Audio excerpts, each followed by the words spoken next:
ഇങ്ങനെ 101 പ്രാവശ്യം അമരുകയും നിവരുകയും ചെയ്ത ജാനുവിന് നല്ല ബലം കിട്ടും. കസർത്തെടുക്കാൻ നമ്മളും ബലമെല്ലാം ജാനുവിനും. ഏതാ ശനി ജാനു? അയ്യടാ എടോ, ഈ ജാനു എന്ന് പറയുന്ന ഒരു മർമ്മത്തിന്റെ പേരാ. ഗുദം വസ്തീനാഭി ഹൃദയം, സ്തനമൂലം സ്തനരോഹിതം, അപാരാജം ജാനു എന്നിങ്ങനെ 107 മർമ്മങ്ങളുണ്ട്. അതിൽ തന്നെ സദ്യപ്രാണഹരം, കാലാന്തരപ്രാണഹരം എന്നീ ഉപവകുപ്പുകളുണ്ട്. ക്ഷതം പറ്റിയ ഉടനെ തട്ടിപ്പോകുന്നത് സദ്യപ്രാണഹരം, കാലം കഴിഞ്ഞ് തട്ടിപ്പോകുന്നത് കാലാന്തരപ്രാണഹരം. സർവീസിലായിരുന്നപ്പോ പല കൊലകൊമ്പന്മാര് ഞാൻ മുട്ടുകുത്തിച്ചിട്ടുള്ളത് കാലാന്തര പ്രാണഹര മർമ്മത്തിനിട്ട് കുത്തിയിട്ടാ. അതുകൊണ്ടാണല്ലോ ആശാൻ മർമ്മം ഗോപാലപിള്ള എന്നറിയപ്പെടുന്നത്. അതേടോ, ഇപ്പോഴൊരു 10-20 പേര് വന്നാലും ഞാൻ ചൂണ്ടി നിർത്തും. ഒരു ചൂണ്ടുവർമ്മം പഠിപ്പിച്ചു തരൂ ആശാനെ. അയ്യാ, അത് തന്റെ ഭാര്യക്കിട്ട് ചൂണ്ടല്ലേ. അതിന് ഫീസ് വേറെ വേണം. ഇപ്പൊ തൽക്കാലം ജാനുവിനെ മുറുകെ പിടിച്ചോ. സ്റ്റാർട്ട്. ഓ ചേച്ചി, പതുക്കെ. മുടി കെട്ടാനാ പറഞ്ഞത്, പിഴുതെടുക്കാനല്ല. ഈ ആണുങ്ങൾക്കൊക്കെ എന്തൊരു സുഖ.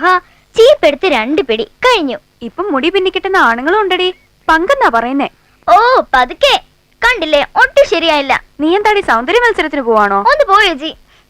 ഏട്ടാ, ഞാൻ വിളിക്കാം.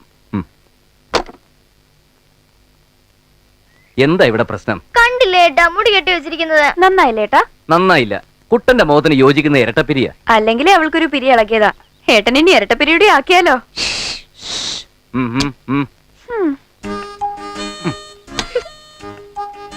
ഇതിപ്പോ സ്കൂളിലൊരു ഫാഷൻ ആയിരിക്കാം. കൂട്ടുകാരികളിലൊക്കെ ഞാൻ പറഞ്ഞു ഏട്ടനെ എന്റെ മുടി കിട്ടുന്നതെന്ന്. അപ്പൊ അവർക്കൊക്കെ അത്ഭുതം, ആണുങ്ങൾ ഇങ്ങനെ മുടി കിട്ടുമെന്ന്. അസൂയ. അയ്യോ, സുഖിപ്പിക്കല്ലേ കുട്ടാ. ഒരുപാട് പൊന്തിച്ചാലേ ഏട്ടന്റെ തല ടെറസിൽ മുട്ടും. ഞാൻ കാര്യമായിട്ടാ പറഞ്ഞത്. ഏട്ടൻ അറിയില്ലടി നിന്നെ. എന്തായാലും എന്റെ ഈ കേശാലങ്കാര പണിയൊക്കെ കുറച്ചു ദിവസം കൂടി മതിയല്ലോ. അത് കഴിഞ്ഞാലോ? ഏട്ടത്തി വരാൻ പോവല്ലേ. പിന്നെ കണ്ണെഴുത്ത്, പൊട്ടുതൊടിയില്, മുടികെട്ട്, തേന്നോട്ടം ഒക്കെ ഏട്ടത്തി നോക്കിക്കോളും. കണ്ടറിയാം. വലിയ പോലീസ് ഓഫീസറുടെ മോളാ. നല്ല പത്രാസുകാരിയായിരിക്കും. അങ്ങനെ പത്രാസ് കണ്ട് മയങ്ങുന്നവനൊന്നും അല്ല ഏട്ടനെന്ന് എന്റെ കുട്ടന്മാർക്ക് അറിയില്ലേ. പാവമാ. അതുകൊണ്ടല്ലേ ഏട്ടൻ സമ്മതിച്ചത്. അഥവാ അല്പം കുഴപ്പമുണ്ടെങ്കിലും ഞങ്ങൾ അത് ശരിയാക്കി എടുത്തോളാം. എന്ന് വെച്ച് നാത്തും പോരൊന്നും അല്ല കേട്ടോ. അയ്യാ, സമയായി. ചെല്ല് ചെല്ല്. അയ്യോ,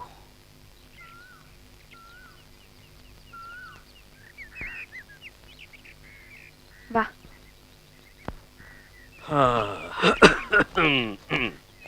അച്ഛാ, കാപ്പി എടുത്ത് വെച്ചിട്ടുണ്ട്, കഴിക്കണം. പിന്നെ നല്ല വിശപ്പുണ്ട്. കാണുമല്ലോ, നാട്ടുകാരെയൊക്കെ മർമ്മം പഠിപ്പിക്കുന്നതല്ലേ. ആ പിന്നെ ഉച്ചയ്ക്ക് രസായനം കഴിച്ച് ഫിറ്റായി ഉണ്ണാതെ കിടന്നേക്കരുതേ. സമയത്ത് ആഹാരം കഴിച്ചില്ലെങ്കിലേ മർമ്മം ഗോപാലപിള്ള വെറും ചർമ്മം ഗോപാലപിള്ള ആയിപ്പോ. ചാച്ചാ. ചുമ്മാ കേട്ടുകൂട്. അച്ഛനായാലും സ്വന്തം ഇടം വിട്ടു കൊടുക്കരുത്. ടാറ്റാ. ഓടി. അച്ഛനോട് ഞാൻ പറഞ്ഞിട്ടില്ലേ എന്നെ കാണുമ്പോ ഇങ്ങനെ സല്യൂട്ട് ചെയ്തിരുന്നു. അച്ഛൻ മകനെയല്ല, റിട്ടയർഡ് ഹെഡ് കോൺസ്റ്റബിൾ കമ്മീഷനാണ് സല്യൂട്ട് ചെയ്തത്. അല്ലെങ്കിലും കാക്കി ഇട്ടവൻ കാക്കി കണ്ടാ സല്യൂട്ട് ചെയ്ത് പോവും. IPC move. Yes sir. ഞാൻ നിന്നോട് പറഞ്ഞാണല്ലോ ആ സർക്കിൾ ചക്രപാണിയുടെ കാര്യം. അച്ഛൻ സർവീസിലിരിക്കുമ്പോ അവൻ കുറെ കാലം SI ആയിട്ടിരുന്നിട്ടുണ്ട്. അന്ന് അവൻ എന്നെ ഒരുപാട് തന്തയ്ക്ക് വിളിച്ചതാ. അതിന്റെ ഒക്കെ മുതലും പലിശയും ചേർത്ത് നീ അങ്ങ് വിളിച്ചേക്കണം. അവന്റെ തന്തയും തന്തയുടെ തന്തയും അല്ലെങ്കിൽ വേണ്ട കുടുംബം അടക്കം അങ്ങ് വിളിച്ചേക്കണം. അതിനെന്തെങ്കിലും കാരണം വേണ്ടേ? ഡിപ്പാർട്ട്മെന്റിൽ കീഴുദ്യോഗസ്ഥരെ തെറി വിളിക്കാൻ മേലുദ്യോഗസ്ഥന് പ്രത്യേകിച്ച് കാരണമൊന്നും വേണ്ട. എന്തെങ്കിലും കാരണം കണ്ടെത്തി 4 തെറിയൊക്കെ വിളിച്ചേക്കണം. എന്താ മറക്കാതെ തന്നെ വിളിക്കൂ. യാതൊരു കാരണവുമില്ലാതെ മറ്റൊരുത്തിനെ തെറി വിളിക്കുന്നത് IPC എത്രാം വകുപ്പിൽ വരും? ഹെഡ് കോൺസ്റ്റബിളെ. ചായ തണുത്തു പോകും. തണുത്തോട്ടെ അച്ഛാ. കാക്കിയിട്ട പോലീസ് ഉദ്യോഗസ്ഥന്റെ നാവിൽ നിന്ന് വരേണ്ടതേ തെറിയല്ല, തിയറിയാ. അണ്ടർസ്റ്റാൻഡ്? Yes sir.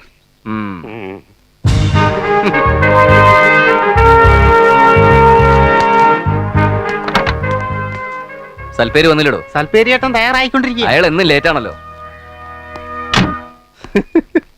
ഒരു ഭാര്യയും 2 കുട്ടികളും ഉള്ള എനിക്ക് സമയത്ത് ഇറങ്ങാൻ പറ്റണില്ല. അപ്പോ 2 ഭാര്യ 7 മക്കളും ഉള്ള സൽപ്പേരിയേട്ടന്റെ കാര്യം. ആ, പട ഇറങ്ങി കഴിഞ്ഞു. പപ്പ ഫോൺ ബോക്സ് വാങ്ങാൻ മറക്കല്ലേ. ഇല്ല മോളെ. എന്റെ ക്രിക്കറ്റ് ബോളിന്റെ കാര്യം ഓർമ്മയുണ്ടടാ. പപ്പ കളിക്കൊടുക്ക. അയ്യോ, മഞ്ജുവിന്റെ മരുന്നിനുള്ള തുണ്ട് പോക്കറ്റ് വെച്ചിട്ടുണ്ട്. കണ്ടു. മഞ്ജുവിന് മഞ്ഞഫ്രോക്ക് വാങ്ങണേട്ടാ. കുഞ്ചുവിന്റെ കുത്തിവെപ്പ് നാളെയല്ലേ? ഓ, ആശ്വാസം. സമയമായി. വേഗം ചെല്ല്. എന്താടോ വൈകിയത്? സർ, 1-ാം ഭാര്യ മീനാക്ഷിയുടെ മക്കളുടെ ആവശ്യങ്ങളുടെ ലിസ്റ്റും 2-ാം ഭാര്യ കാമാക്ഷിയുടെ മക്കളുടെ ആവശ്യങ്ങളുടെ ലിസ്റ്റും 1-ാം ഭാര്യ. മതിയോ സർ? അപ്പൊ പതിവ് കാരണങ്ങൾ തന്നെ. ഫാൻസിന്റെ സിബിഡ്.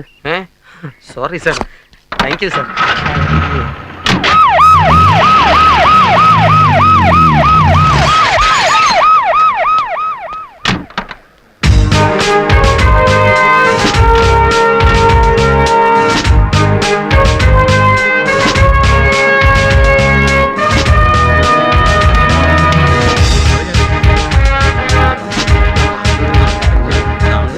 Good morning.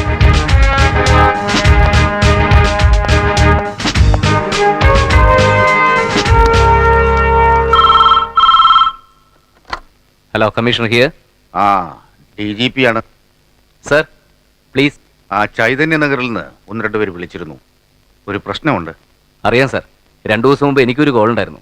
അപ്പൊ തന്നെ അവിടുത്തെ CAയും SIയും വിളിച്ച് ഞാൻ സംസാരിച്ചിരുന്നു. പിന്നെ ഇന്റലിജൻസ് വിങ്ങിൽ നിന്ന് ഇൻവെസ്റ്റിഗേഷൻ ഒരാളെ നിയോഗിച്ചിട്ടുമുണ്ട്. ഓ, അപ്പൊ താൻ അഡ്വാൻസായി മൂവ് ചെയ്ത് കഴിഞ്ഞു. ഗുഡ്. VIP-കൾ താമസിക്കുന്ന കോളനിയാണ്. വീണ്ടും ഒരു പ്രോബ്ലം ഉണ്ടാവാതെ നോക്കണം. ആ പിന്നെ DIG നാളെ ചാർജ് എടുക്കൂ. തനിക്കാ റെസ്പോൺസിബിലിറ്റി. എത്ര വമ്പന്മാരായാലും you take bold action. Yes sir. വിശദമായിട്ട് അന്വേഷിച്ച് അപ്പം റിപ്പോർട്ട് ചെയ്യാം. ഓക്കെ. സഞ്ജീവിന് വിവരം കിട്ടിക്കഴിഞ്ഞു. അയാൾ നടപടി എടുത്തു കഴിഞ്ഞു. ഒരു റിട്ടേൺ കംപ്ലൈന്റ് പോലും കിട്ടിയിട്ടില്ല. വെറും ഒരു ഫോൺ കാളിന്റെ പേരില്. അല്ലെങ്കിൽ തന്നെ കമ്മീഷണർ ഇതിൽ ഇടപെടുത്തേണ്ട കാര്യം എന്താ? ബന്ധപ്പെട്ട CIയോടോ SIയോടോ അന്വേഷിക്കാൻ പറഞ്ഞാൽ പോരെ? പോരാ. സംസ്ഥാനത്തെ ഏറ്റവും നൊട്ടോറിയസ് ആയിരുന്ന ഈ നഗരത്തെ ചാർജ് എടുത്ത 6 മാസത്തിനുള്ളിൽ സമാധാന മേഖലയാക്കി മാറ്റാൻ സഞ്ജീവന് കഴിഞ്ഞു. ഇനി അഥവാ അങ്ങനെ ഒരു മാഫിയ സംഘം ഉണ്ടെങ്കിൽ അതിനെ മുളയിലേ നുള്ളാനും സഞ്ജീവന് കഴിയും. സഞ്ജീവനെ കഴിയൂ. ഓ അങ്ങനെ. അല്ല, സഞ്ജീവന് ഷൈൻ ചെയ്യാനുള്ള അവസരം സാറുണ്ടാക്കി കൊടുക്കണം. മരുമകനാകാൻ പോകുന്ന ആളല്ലേ.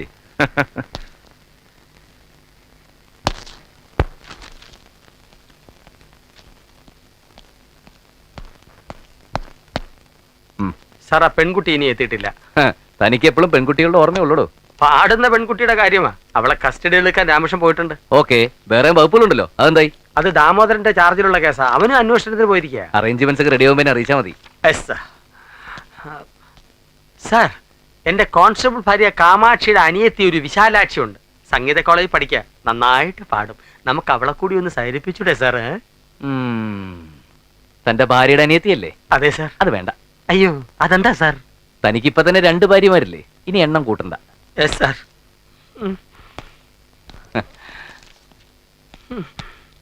2 ഭാര്യ ഉണ്ടെന്ന് പറഞ്ഞങ്ങനെ വാരണ്ട. അതി സൽഫേരി സദാനന്ദന്റെ കഴിവ്. അതാണെന്താ? No sir. കേട്ടോ?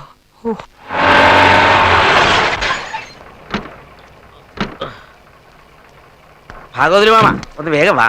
വരുന്നതൊക്കെ കൊള്ളാം. എന്റെ മോക്ക് പറഞ്ഞു സമ്മതിച്ച കാശ് കിട്ടണം. അവളെ സിനിമയെ പാടാൻ വിളിച്ചതാ. ചിത്രയ്ക്ക് പകരമായിരിക്കും. ആ തന്നെ. അയ്യോ, പിന്നെ എന്താ പോവാത്തത്? വീട് വിട്ട് പുറത്തു പോവാൻ മോക്ക് ഇഷ്ടമല്ല. അമ്മയെ പിരിയാൻ പ്രയാസമാ. അതുകൊണ്ടാ. മാമൻ വിഷമിക്കേണ്ട. മാമന്റെ മോക്ക് നല്ലൊരു ഭാവി ഞങ്ങൾ ഉണ്ടാക്കി തരും. പിന്നെ വെറുതെ കശപിശ ഉണ്ടാക്കാതെ ബാ മാമ ബാ.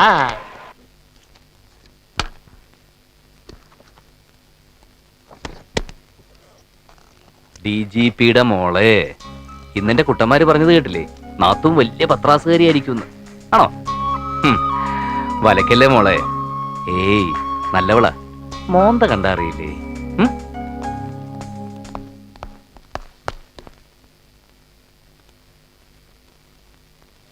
ആ കുട്ടിയെ ഇനി നോക്കണ്ട സാർ.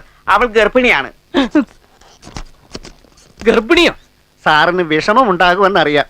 നിങ്ങൾ തമ്മിൽ നല്ല കോമ്പിനേഷനിലായിരുന്നല്ലോ. സഹകരിക്കാൻ പറ്റാത്തതിൽ ആ കുട്ടിക്കും വിഷമമുണ്ട് സാർ.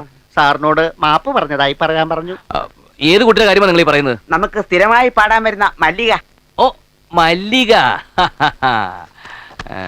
അവള് പോയെങ്കിൽ എന്താ സാറേ, പകരം മറ്റൊരു കക്ഷിയെ കസ്റ്റഡിയിൽ എടുത്തിട്ടുണ്ട്. കല്യാണി. ക്വസ്റ്റ്യൻ ചെയ്ത് നോക്കി. നല്ല താളം, ശ്രുതി, സ്വരസ്ഥാനം ഭയങ്കരം. 4.5 കട്ടയ്ക്ക് ഒരു പിടി പിടിച്ചതാണ് സാർ. എന്നാ സ്റ്റാർട്ട് ചെയ്യാം.